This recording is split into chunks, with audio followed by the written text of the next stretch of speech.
ನಮಸ್ತೆ ವೀಕ್ಷಕರೇ, ಓಂ ಶ್ರೀ ಯೂಟ್ಯೂಬ್ ಚಾನಲ್ಗೆ ಸ್ವಾಗತ. ಇಂದಿನ ವಿಡಿಯೋದಲ್ಲಿ ಬಿಳಿ ಹೋಳಿಗೆ ಮಾಡ್ತಕ್ಕಂಥ ರೆಸಿಪಿನ ತೋರಿಸ್ಕೊಡ್ತಾ ಇದ್ದೀನಿ. ತುಂಬ ಸಾಫ್ಟಾಗಿ ಡಿಫ್ರೆಂಟ್ ಟೇಸ್ಟ್ ಇರ್ತಕ್ಕಂತಹ ಬಿಳಿ ಹೋಳಿಗೆ ರೆಸಿಪಿ. ಈ ವಿಡಿಯೋ ಇಷ್ಟ ಆದರೆ ದಯವಿಟ್ಟು ನಮ್ಮ ಚಾನಲನ್ನು ಸಬ್ಸ್ಕ್ರೈಬ್ ಮಾಡಿ. ಮನೆಯಲ್ಲೇ ಫಟಾಫಟ ಅಂತೇಳ್ಬಿಟ್ಟು ಮಾಡ್ತಕ್ಕಂಥ ರೆಸಿಪಿ. ಮೊದಲಿಗೆ ಮೈದಾ ಹಿಟ್ಟನ್ನು ತೊಟ್ಟೋಳಿಗೆ ಅದಕ್ಕೆ ಕಲಸಿಟ್ಟಿರಬೇಕು. ಅದು ನೆನೆಯೋದಕ್ಕೆ ಇಡಬೇಕು. ನಂತರ ನೋಡ್ರಿ, ಇದು ಅಕ್ಕಿ ಹಿಟ್ಟಿನ ಸರಿ ಮಾಡ್ಕೊಳ್ಬೇಕು. ಒಂದು ಪಾತ್ರೆಯಲ್ಲಿ 1 ಲೋಟ ನೀರು ಹಾಕಿಬಿಟ್ಟು ಕಾಯಲಿಕ್ಕೆ ಇಡಬೇಕು. ಅದಕ್ಕೆ ಸ್ವಲ್ಪ ಉಪ್ಪನ್ನು ಸೇರಿಸಿ ಅದು ಚೆನ್ನಾಗಿ ಮಳ್ತಾ ಇರಬೇಕಾದ್ರೆ ಅಕ್ಕಿ ಹಿಟ್ಟನ್ನು ಹಾಕಿಬಿಟ್ಟು ರೊಟ್ಟಿ ಮಾಡೋದಕ್ಕೆ ಹೆಂಗೆ ಸರಿ ಕಾಸ್ಕೊಳ್ತೀವಲ್ಲ ಆ ರೀತಿ ಸರಿ ಕಾಸ್ಕೊಳ್ಬೇಕು. ಒಂದು 2 ಮಿನಿಟ್ಸ್ ಕುದ್ರೆ ಸಾಕು. ನಂತರ ಒಂದು ಚಮಚ ತಗೊಂಡು ಅದನ್ನು ನೀಟಾಗಿ ಎಲ್ಲ ಮಿಕ್ಸ್ ಮಾಡಬೇಕು. ನೋಡಿ, ಈ ರೀತಿ ಮಿಕ್ಸ್ ಮಾಡ್ಕೊಳ್ಬೇಕು. ಇದು ಬಿಸಿ ಇರೋದ್ರಿಂದ ಅದನ್ನು ಚೆನ್ನಾಗಿ ಹದವಾಗಿ ಕಲಸಲಿಕ್ಕೆ ಕೈ ಬಿಸಿ ಇರೋದ್ರಿಂದ ಬರೋದಿಲ್ಲ ಅಲ್ವಾ, ಹಾಗಾಗಿ ಸ್ವಲ್ಪ ತಣ್ಣಗಾಗಲಿಕ್ಕೆ ಬಿಡಬೇಕು.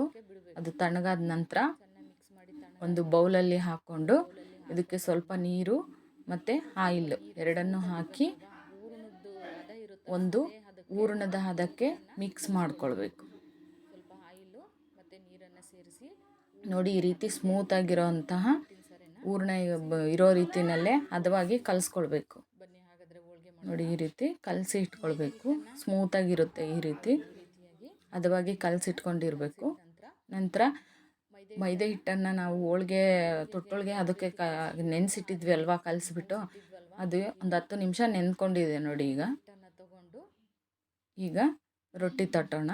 ಈ ರೀತಿ ಹೋಳಿಗೆ ತಟ್ಟೋಂಥ ಒಂದು ಕವರಲ್ಲಿ ನೋಡಿ, ಹೋಳಿಗೆ ಮಾಡ್ತೀವಲ್ಲ ಅದೇ ರೀತಿಯೇ ಮೈದಾ ಹಿಟ್ಟನ್ನು ತಗೊಂಡು ಹೂರಣ ಯಾವ ರೀತಿ ತುಂಬ್ತೀವೋ ಆ ರೀತಿ ಅಕ್ಕಿ ಹಿಟ್ಟಿನ ಸರಿನ ಅದು ಇದರೊಳಗೆ ತುಂಬಬೇಕು.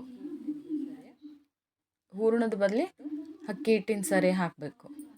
ಈ ರೀತಿ ಮೈದಾ ಹಿಟ್ಟಿನಿಂದ ಎಲ್ಲ ಕವರ್ ಮಾಡಿ ಹೋಳಿಗೆ ತಟ್ಟೋ ರೀತಿಯಲ್ಲೇ ಬಿಳಿ ಹೋಳಿಗೆನೂ ಕೂಡ ತಟ್ಟೋದು.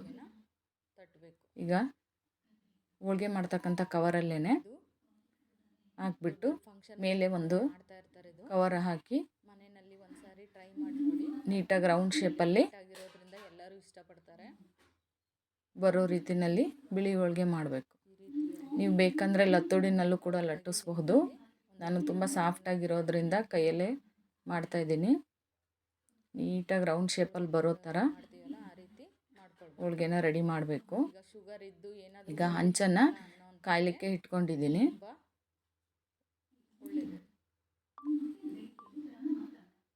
ಮನೆಯಲ್ಲಿ ಒಂದು ಸಾರಿ ಟ್ರೈ ಮಾಡಿ ನೋಡಿ. ತುಂಬ ಡಿಫ್ರೆಂಟ್ ಆಗಿರೋವಂಥ ಬಿಳಿ ಹೋಳಿಗೆ ರೆಡಿ ಆಗುತ್ತೆ. ಈಗ ಕಾದಿರೋ ಹಂಚಿಗೆ ಹಾಕ್ತಾಯಿದ್ದೀನಿ. ಎರಡೂ ಸೈಡು ನೀಟಾಗಿ ಬೇಯಿಸಬೇಕು.